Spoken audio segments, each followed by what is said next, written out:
The Phaedrus is a profound meditation on the ethics of rhetoric, with a particular focus on the nature of love. In the unfolding dialogue, the rhetorical education promoted by the sophists is compared with erotic relationships that are based in a mutually satisfying exchange of pleasures, what college students today might call hooking up or friends with benefits.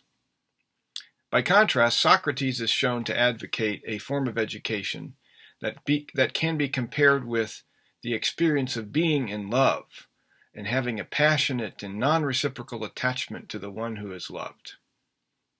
In short, rhetoric is like hooking up, while philosophy is like being in love. The dialogue known as the Phaedrus is shown to take place not in the academy or the classroom, but in gardens and pathways in the countryside beyond the city. This context is important because it provides an opportunity for Socrates to display his preference for the culture of the city over the nature that dominates the countryside. A good deal of the dialogue is about the relationship between nature and culture, between desire and judgment. Socrates declares, "I am devoted to learning. Landscapes and trees have nothing to teach me. Only the people of the city can do that." So Socrates is shown to prefer the possibilities associated with exploring ideas amidst conventional wisdom to the seductions of the physical world, nature and trees and landscapes. The purpose of all this exploration is self-knowledge, not just the reproduction of that conventional wisdom. Socrates' project is to show how one can know oneself only in relationship to another. One cannot know oneself in relationship to a tree or a waterfall in the way that Socrates imagines it. The dialogue begins with two speeches making the argument that the best kind of love is the love of a non-lover.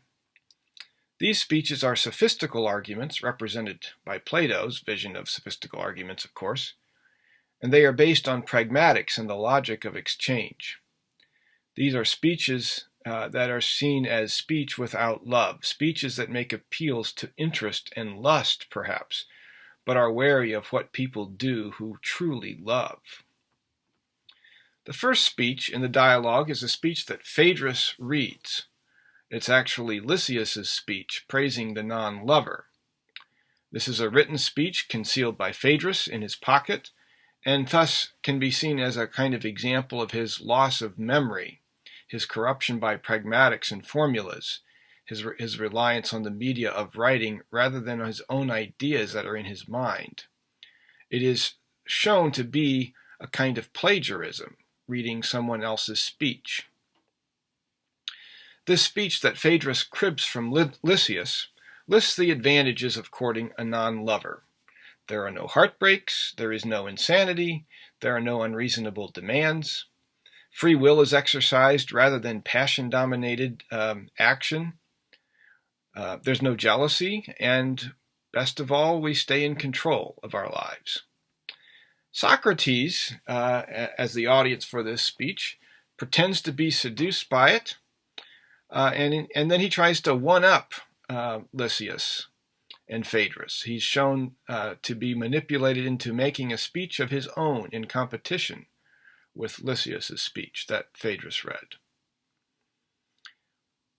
The drama going on here is kind of interesting. Phaedrus could be seen here as a kind of coy object of desire, giving Socrates a shot at being his lover if Socrates can outdo Lysias's speech.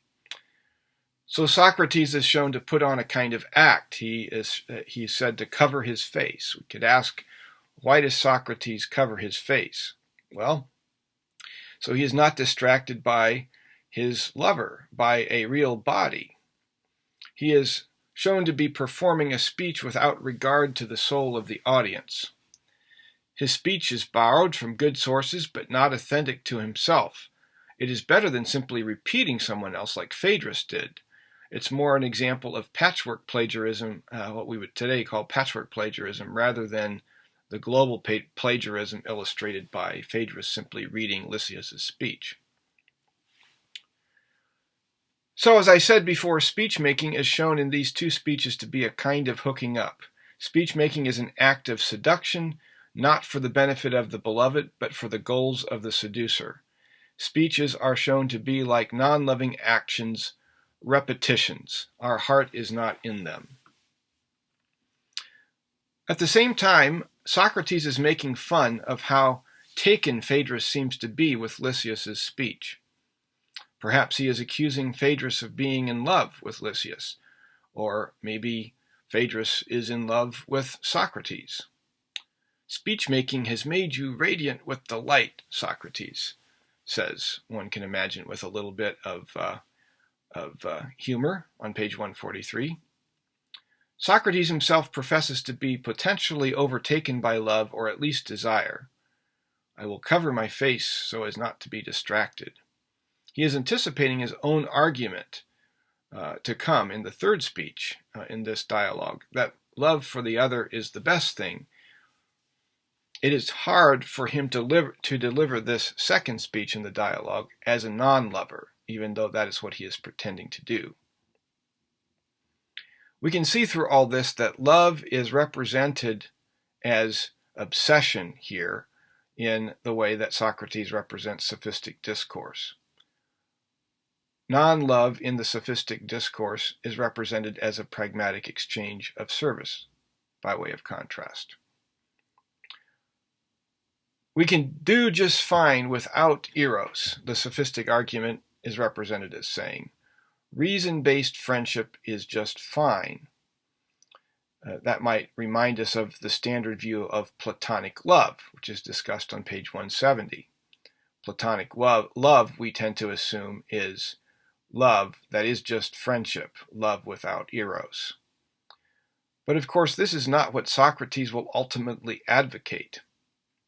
Socrates will ultimately argue that love has been slandered by these first two speeches, Phaedrus's reproduction of Lysias's speech, as well as Socrates' performance of a speech praising non-love.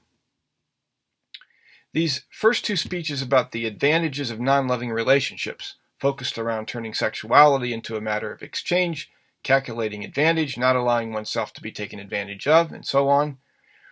This sort of non-loving relationship is like rhetoric or speech without truth in the way that Socrates displays it.